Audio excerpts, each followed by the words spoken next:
And there were pioneers along the way who did that, like Albert Barnes with the Albert Barnes collection up in Pennsylvania, who looked at art beyond race, even though he was this very rich white industrialist.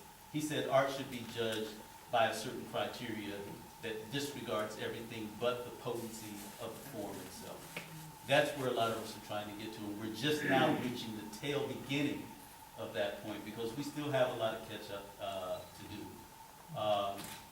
I think there are a lot of geniuses in the art world who use their pain and transfer it, but I don't think it's reduced their art, that African Americans have any particular on any other group or race. It's just that we may have suffered more pain here, and we're expressing a lot more through our art because we are still having to fight for our humanity and letting our art be one of those weapons that we use. I'll take it. I'll take that we have superpowers. I'll take it. Only because when you think about us as a people and our history here, we take all the crap and we make something beautiful. That's like the history of who we are. You give us pork and the rinds and the leftover, we make pork chops, we make meals. So I'm for that we are geniuses. I'm for that. I'm for creatives and seeing us as like these superheroes that superpower because we're always taking pain and making it beautiful. You know, when you look at the body of work that's here, that's genius to me. If Kanye West is dope enough to say he is a creative genius, then so am I.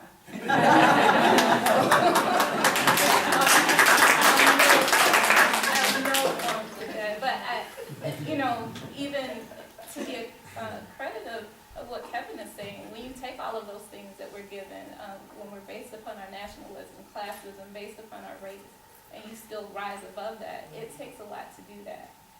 It takes a lot when you are not at the starting line, right? So we all the way at the back, catching up. Still catching up. You know, it's funny you said that. I remember in Northern Illinois University, the first day there were over 300 graduate students in the room. And this tall white gentleman comes in and said, only 2 of you are going to be artists. Said, all you women are going to have kids and never paint again. He said, all you minorities are going to see how racist the system is and never do anything. The rest of you are going to be waiters and waitresses. I wrote a letter to the dean, I still have it. And 10 years later, he was right. But the only 2 people that were still painting was me and this Hispanic girl. But I thought that was so terrible for him to come in. There we were from all over the world to come in and make their comment. So when I got my contract with Coca-Cola, which was a project they for Olympic, I made sure I sent him a copy of it. I said, thank you. Thank you very much. But that's the thing that you walk in. I was telling somebody else, I think we walk in and out of two worlds, one black and one white. If you look at, I got over 475 emails over the portraits of former President Obama and Michelle. We didn't get this conversation about Bill Clinton. We didn't get this conversation about Bush. And the first thing she asked me, she said, well, what do you think? I said, well, did Barack sign off on it? I said, okay. Right. I said, did Michelle sign off on it? Okay. Because when I was doing the portraits for the Olympics, everybody signed off on their face. End of story. Right. Right. But all of a sudden, you know, it's a conversation about who look like what. They like them. Right.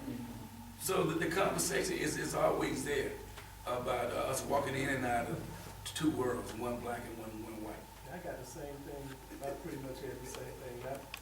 I had the audacity to say that I wasn't all that taken aback by the portraits. But my later comment was, it doesn't matter what I think. Opinions are like assholes. Everybody has.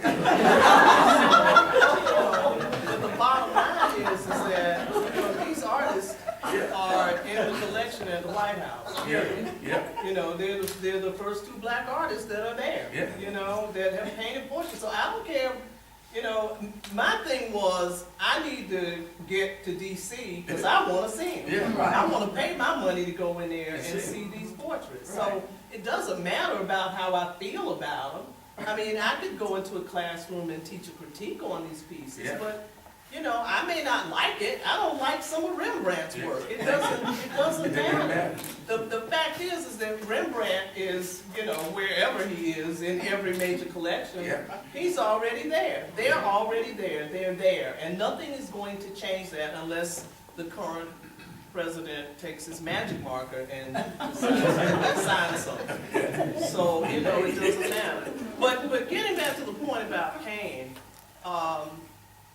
here again, I think for me, you know, I almost seek the pain.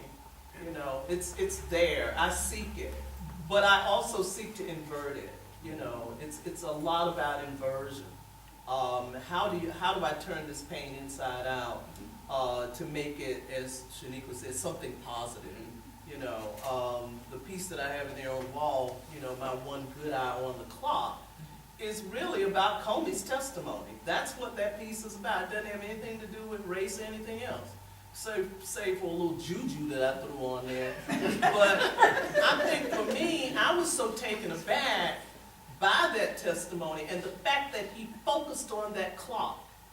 To me, that was just the strangest thing, for you to be sitting there, you know, with, you know, what could be, and right, and you're sitting there trying to figure out what is going on, and I could just, I mean, you know, this is a very, very highly intelligent man, and he's sitting there and he's looking around the room, and what does he focus on? He focuses on a clock and time, you know, and to me, that was the telling thing, that one good eye that he had was on the clock, and it's also the eye, you know, that was honing in on exactly what was happening politically in the country. So, you know, how do I take all of that and to create a piece out of it? And lo and behold, I find, you know, this old picture that I had. I was like, well, she looks like a good person that, you know, could tell this story and, you know, deal with what is in my head. I see things, you know, images that look like me. You know, I have a lot of backgrounds. One of them happens to be photography. So, you know, it's like, how do I talk about time and this clock and, you know, and make something out of it? So a lot of times, you know, it is about pain and twisting that pain and inverting that pain and coming up with you know, some other, for me it's like myth or some, you know, way of looking at it through myth and stories and, you know, and that kind of thing. But yeah, I'm a genius too, I take it, I'm gonna claim it. I don't know if anybody does quilts like I do. Gotta claim it. $5 for autographs in the bag. Okay. Exactly. May I say something? Yes. I love everything you're saying. These two I don't know, I'm sorry, but I'm just getting introduced to your work. And the three in the middle here, I know and love. And what I'm hearing from you is that we're telling our own damn story now. Not only are we doing it, not only as you as artists, but there are people who are writing, who have the credentials, who are listening. It's our story. We're taking that narrative. And prior to that, it was always what somebody thought you were. Right. Exactly. Right. You are saying who you are through your work, through how you live, what you are doing, and I applaud you for that.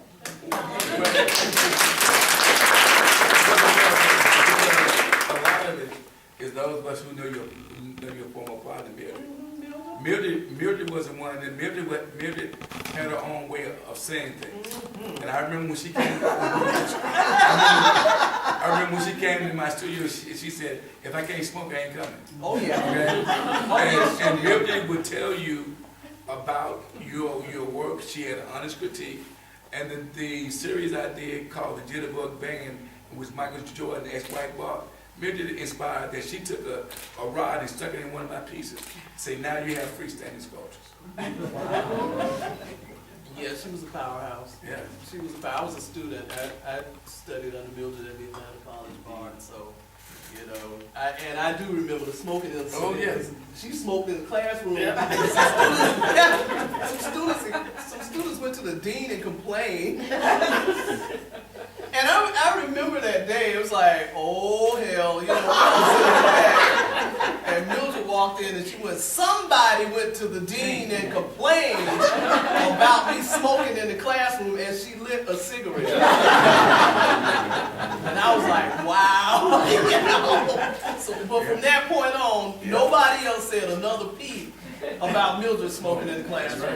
She smoked for at least the time that I took her classes, which I might add, she was not a full professor, right? No. She was in a, right, yeah. But Mildred, you know, she basically didn't, and she was an abstractionist, by the way. Yeah. But she just didn't, you know, she just didn't take crap off of people, you know, and she taught us not to take crap. And she taught me to just live for your art. Yes. That's the thing that's important. And hold Live- yourself accountable. That's it. Yes. You live for your work, and that's that, period. You were born an artist, you are an artist, be an artist. And, you know, that's the thing that I took from, you know, from having studied under her, both in the classroom and at her house. You know, I was over there all the time. I mean, that was my, no, seriously, Mildred, I mean, you could call on her anytime. Anytime. You know. And She was honest. I think the important thing about that is, and this is going back, here again to my childhood of having, and I have to shout out to teachers, okay, to educators, because we had major educators when I was growing up. They, as a matter of fact, we were talking about my 5th grade teacher yesterday at repast, and I was saying, D. Sheldon Burroughs, you know, the state gives you a certain curriculum that you have to basically teach from. And we would go to lunch, and this is 5th grade, we would go to lunch, and we would come back in from lunch, and first off, Miss Burroughs would play a game of checkers with some of the students. She would take time to relax. What do you do after you eat? And then the next thing was close your books. You know, we had books open or whatever because we kind of lounging around. It was close your books. Whenever she said close your books, that meant that you were going to get a lesson that was not a part of the state's curriculum. In other words, you got African American history. So she would teach us black history. She taught all the black poets. I mean, I could recite Langston Hughes, County Cullen, Paul Laurence Dunbar. You know, she was a child of she was born in the 20s. But we had to learn those kinds of poems and things like that. I mean, we learned other things like if blah blah blah blah blah. But our other focus was she made sure that we got, you know, black history. So, you know, when stuff went down in Haiti, I could discuss Dessalines because Ms. Burroughs had taught us about the Haitian Revolution and what happened there. You know, and I feel so thankful, you know, that I had a teacher like that. Sandra Hall Cummings just passed away. One of the things that everybody said about Sandra was her stories and her history. That if you sat with her for 10 minutes, she was going to impart history to you. You were going to get a history lesson about African American empowerment and agency and how to survive and how to move around in this world and how to take that pain and transform it and invert it and make it something beautiful. So, you know, it wasn't only that. We had teachers and instructors, and we still do, that, you know, take to heart that we have to have these shields that we walk around with, you know, in order to absorb this racism and stuff, you know, that comes at us 365 days a year, as Alpha said, every day.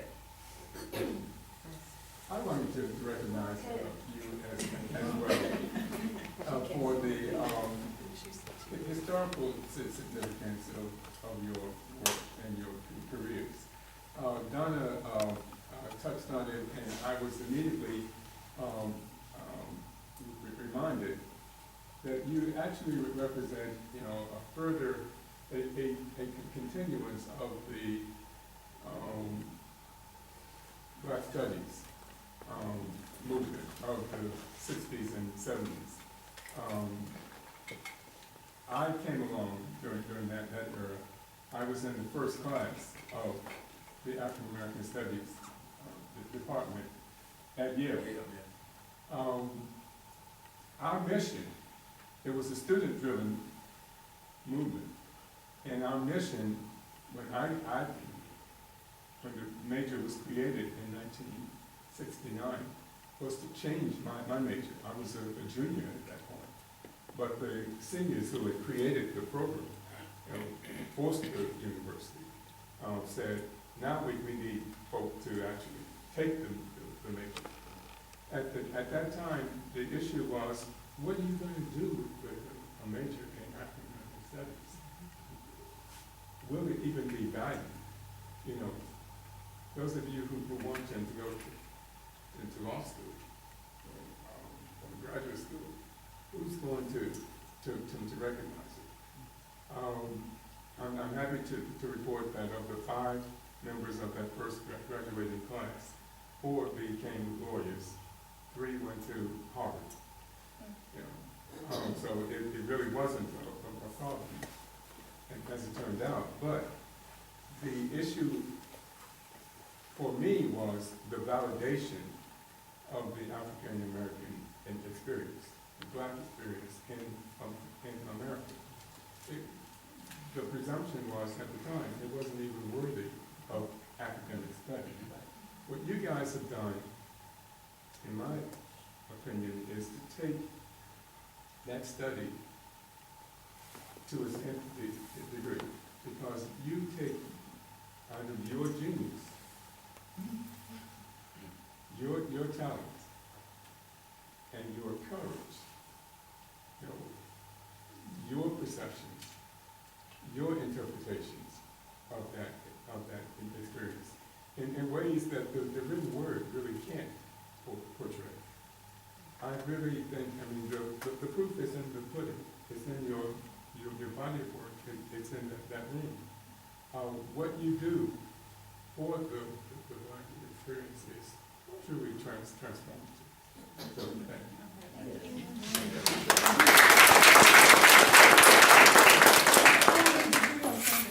I had a question. I just wanted to know, do you all ever feel like you have to make your work not so Black in order for it to get the notoriety it should get, or to even be able to sell it? Do you have to like black it down? You know what I mean? Let me go first. Yes, sir. They were looking at a show at the High. And they were mapping the show that you in with Carrie Jane Marshall. Okay. And the curators saw my work, and she never read my artist statement. She said it wasn't Black enough. Never read my artist statement. Never read the artist statement. And so then I've had situations whereas I was in Washington, and a lot of law firms buy my work. The guy came to me and said, "This is the best piece of the show." When I told him about the neckties, he said, "I don't like it." I don't, which was fine. But to tell you this, even though the work is about the neckties there, but all my titles are positive titles. They're about faith, they're about hope. I mean, they're all positive titles. And that's the way I want to be, because we move beyond the lynching. But it's still there. It's still there, but it's in a subtle way. And with the other pieces that's in the show entitled Stuck in the Middle, they are about who do you vote for? You vote for Trump or you vote for Hillary? There are no scar shapes, or there are no necktie shapes. But like I said, I mean, it's obvious when people tell you, you know, I've heard it a lot. Your work is not Black enough, or when they hear the story, no, I like it, but now I don't like it. I think for me, if anything, I'm gonna black it up even more than this. I mean, that's my whole goal, is to make it real black.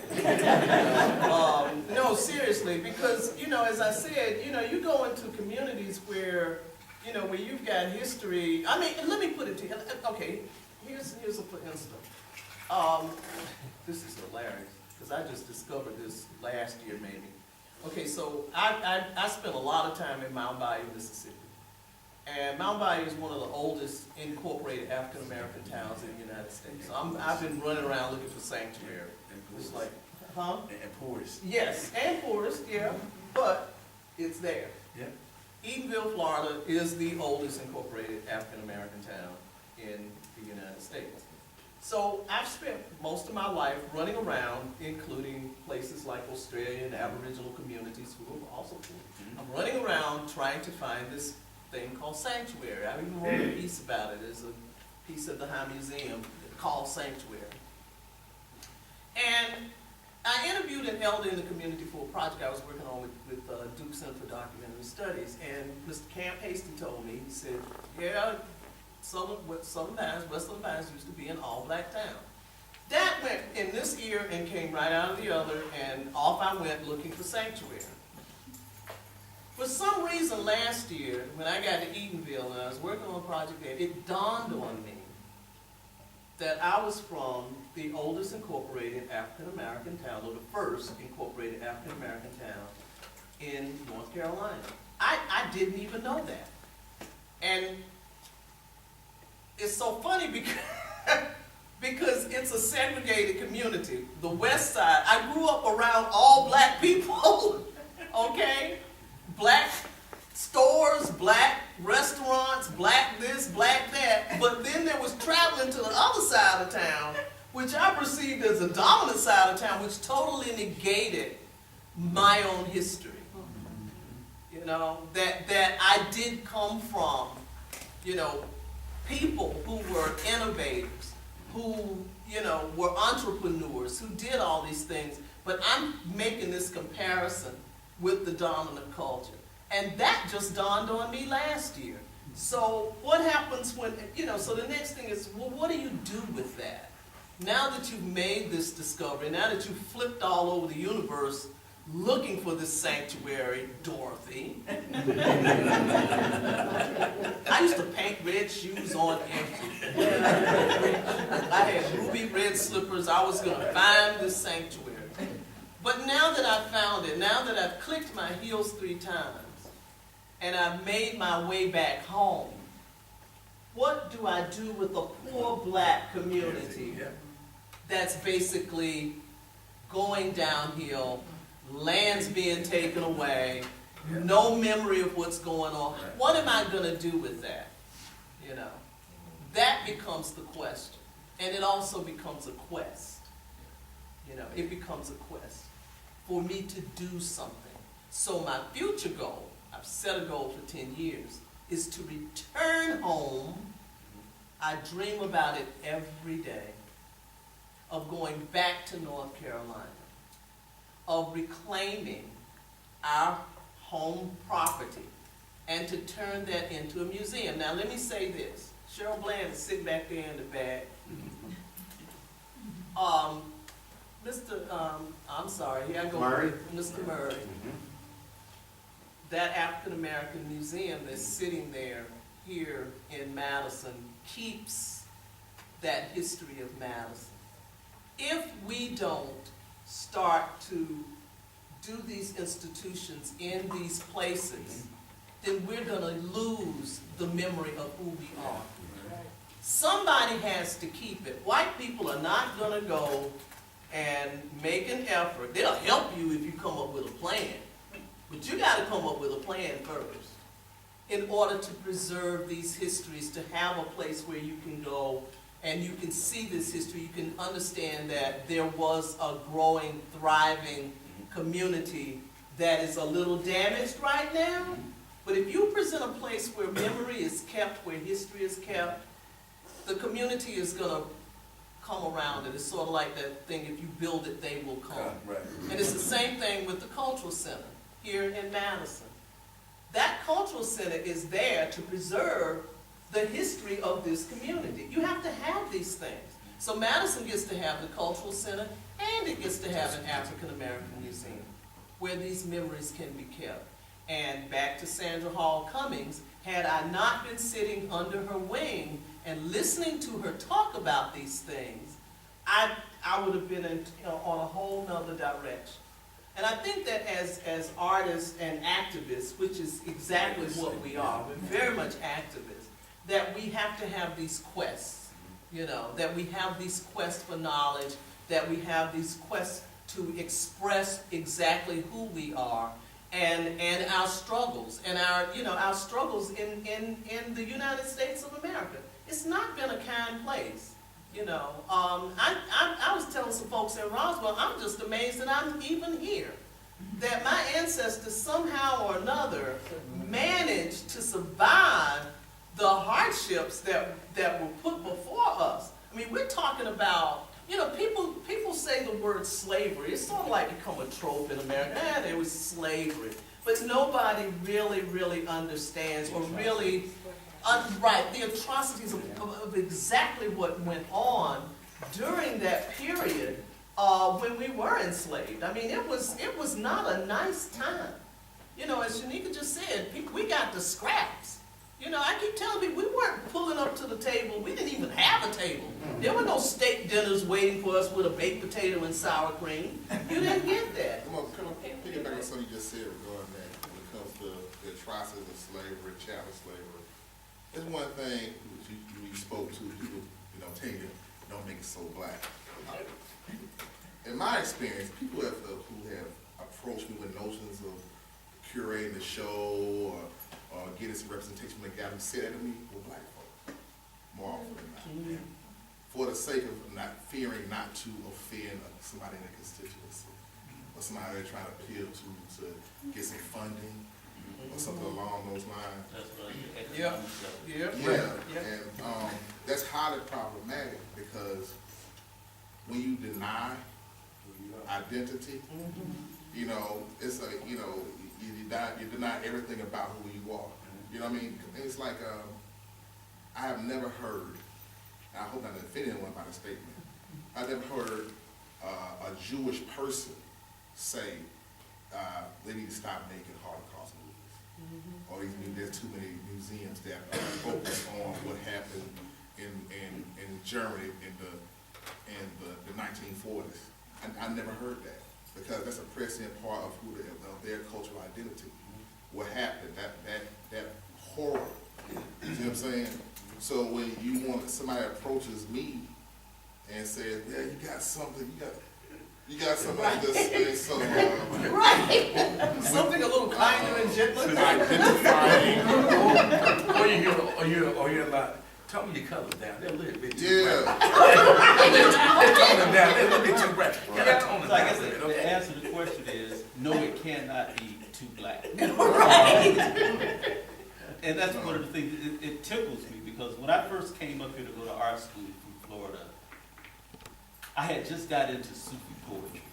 And so I was making all these prints about just the beauty of the poetry of Rumi. And I was using symbols, I was collaging things, and I was putting things together. But when I would present the print to the teacher, or put it on the wall and it would get critiqued at the College of Art, it was black art.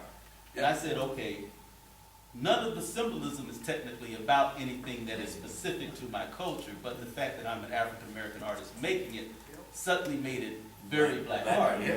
And so that's why I said it's a loaded question. I think the question is more an economic question, like you said. It comes down to, do people want to support the art being made by these particular group of people? Not the symbolism, because like you said, if they don't know what it's about, it's beautiful. Yeah, right. The minute they get the meaning, it's problematic. And being black is very political. And the debate with Raymond Saunders and Ishmael Reed way back in the 60s, Yeah. when Ishmael Reed says black artists need to create black art about this to be black artists, and Raymond Saunders said black is a color. Yep. I am free to make any type of art I choose, and my African American experience will come through in the art, Yeah. but my human experience supersedes all of it. Yeah. And that's where we are as artists. I don't think, if one paints from one specific identity, no one says that art is too white, no one says that art is too Buddhist, no one says that art is too Asian, but suddenly, because of the baggage we have in this culture, Yeah. Black art. it's about validation. Do we want to validate the work that these people have done? Now let's go back to the history of art. Only over the last few years, not only have African American abstractionists got to do they deserve, but black folk art has finally got to do its deserve. And let's be clear, many of the innovators of what we call abstract expressionism and abstract expressionist sculpture were Southern white males who grew up around black men and women who were creating art like they ended up creating art in the 50s and Russian getting recognized Yeah. worldwide. The roots of the abstract expressionist movement in America can be found in black folk art. But none of those people were validated because, number one, they were black. Number two, they didn't go to school. They didn't get MFAs from Yale and Harvard. Right. But they were creating works like Claus Oderberg, but they weren't Yeah. those people. So only now, and as love or hate Bill Arnett, he's at least brought to the forefront of the argument that despite his, we won't get into his Right, economic right, issues, yeah. but the aesthetic fight that he had was to show that the art that's being created by Thornton Dow is just as great as the art that was being created by Picasso and others. Regardless of whether somebody went to school or not, judge it by the art alone. But we couldn't do that because of racism in America. So it can never be too black. What the issue needs to get over is the old South and the new South are still fighting. And we need to honestly deal with that fight. The old South being that South that said, we're validating this particular Confederate historical inheritance against these interlopers who are trying to bring us kicking and dragging into the new age of common humanity. The new South, with its new money, fueled by hip hop and other things, are saying, we're gonna validate ourselves, we could care less whether you validate us or not. Somewhere in between that mix, we're all existing. And eventually, the fight will be settled and people will simply judge the art by its work alone. And people can start buying the art. It's a After fight, my we're last still fighting. piggyback, my very being is political, right? So this body that I'm in is political, says that I'm black. A part of my driver is that my name is Shaniqua. You have no questions about who I am, right? So about, well, you look, we have an Alfred, we have a Kevin, we have a Lynn. Littlemeyer, Right? try that on. Good So German name. if someone to go back for history's sake, they may question what color they are. Yeah. But for me, you're not gonna question about it, Shaniqua, No. right? And so that's a driver for me. Revelations 22 and 19, and I'm gonna paraphrase, talks about if you don't honor my name, I will blot out your names. If you don't honor me, I will blot out your names. The most traumatic thing that happened to us as a people was that we were blotted out, right? And so it's very important that we create our narratives, we create these myths, because our own myths were blotted out. So when you think about society, societies are built off of myths, right? So what we're living in, this kind of cusp, this umbrella that we're living in, our society is based upon myths, right? So when you think about the Greek and Roman cultures, they were built upon myths. Aristotle was able to lie in the bed of a myth and create all of this that we live in now. And so our myths were blotted out. And so it's our responsibility to recreate those, to talk about our experiences. That way when you look back, there is a reference point. So when you think about our history, we know our history based upon our art, not much of anything else, right? So the first thing that they attack during war is the art, right? And so I think it's very important for me to be as black as possible. While my work is about seduction, I like to draw the viewer into something that's familiar. Being blackity black, Shaniqua Gay is very, very important. So yes, I have been asked similar to what they're saying, but I get more stress from people that look like me than people that don't. And that's on every aspect. That's from artists, that's from gallerists, and anybody else that's within this industry. I get more stress as a black female from people that look like me than anything else. And so I have to fight my own way more so than I have to fight people who don't look like me.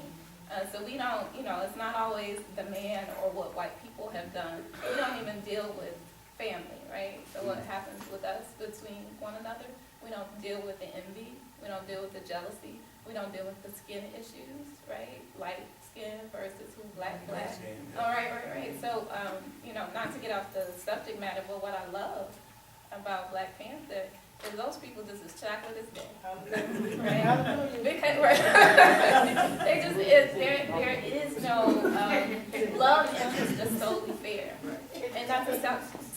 it's your own skin color, but very rarely will you ever see that. And we have something in the box office that will hit $1 billion probably by next week, where it's nothing but people that look like me, who are black, darker than me. When we're always being told that black people don't sell, right?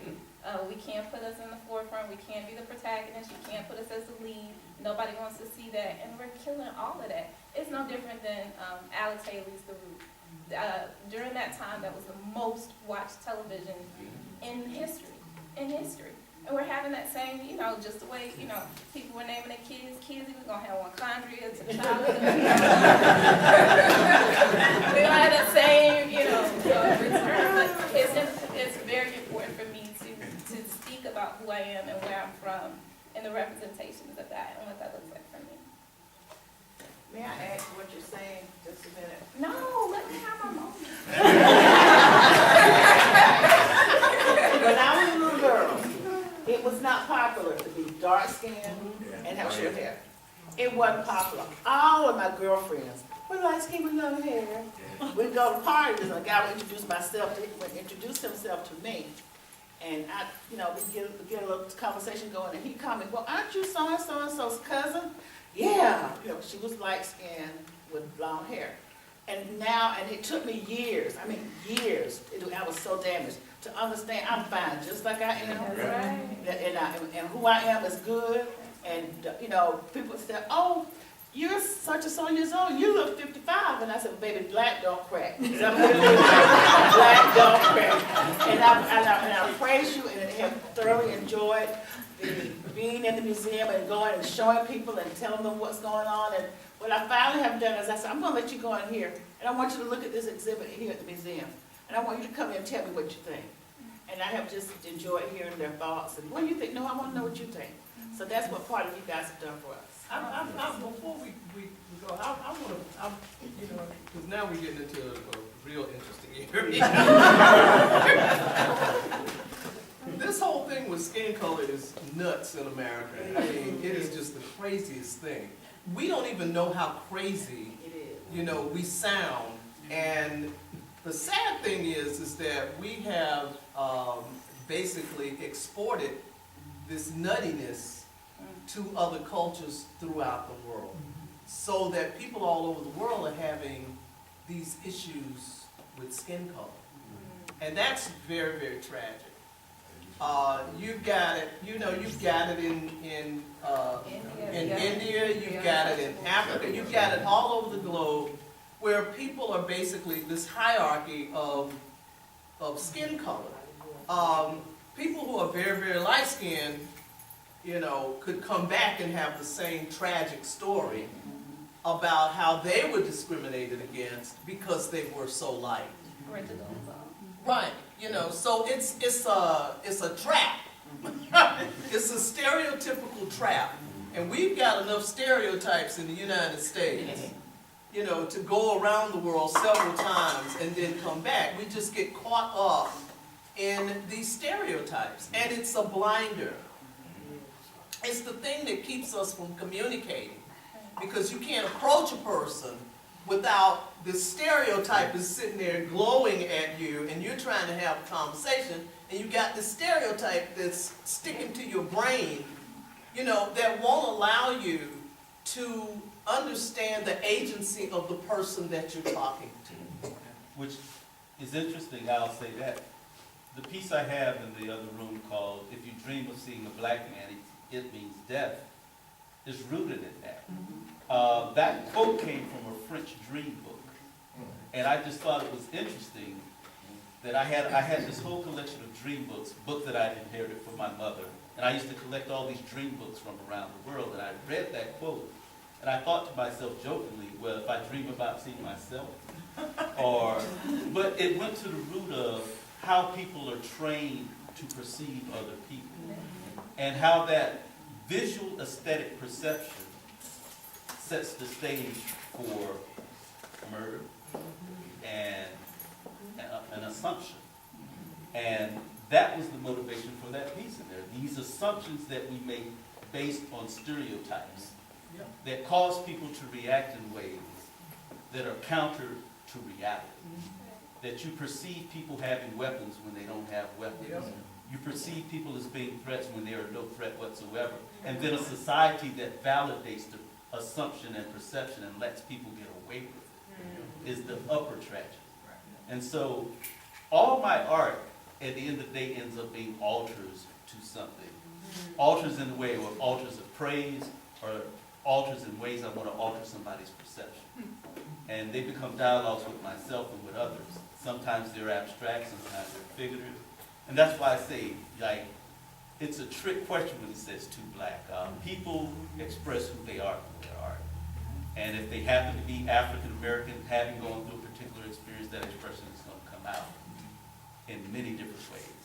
So, like Lynn said, it's the craziness that we have exported throughout the world through the hangover of race in America is one of the things that I try to combat through my art all the time. But on another note, which is important, to say thank you to Yes. Steffen Thomas Thank you. for the combination of with the African American. Well, thank you.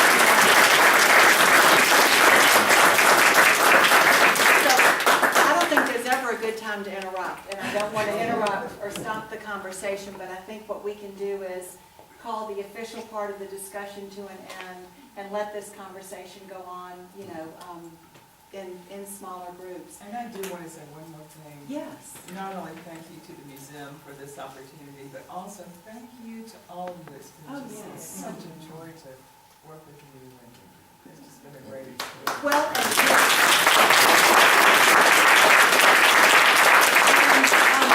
two last things. The artists were the ones who had the idea for this event this afternoon. They got together, they met in Atlanta, they said, we want to have a roundtable discussion and talk about what our art is all about while we're in Madison. So my hat is off to you all for making this happen. And also to Peter and Karen Wybell, they Yes. funded this afternoon. It's a great dialogue that's begun and it will continue. So thank you, Peter, and thank all of you all. And please, people stay for more refreshments and for more discussion. Thank you.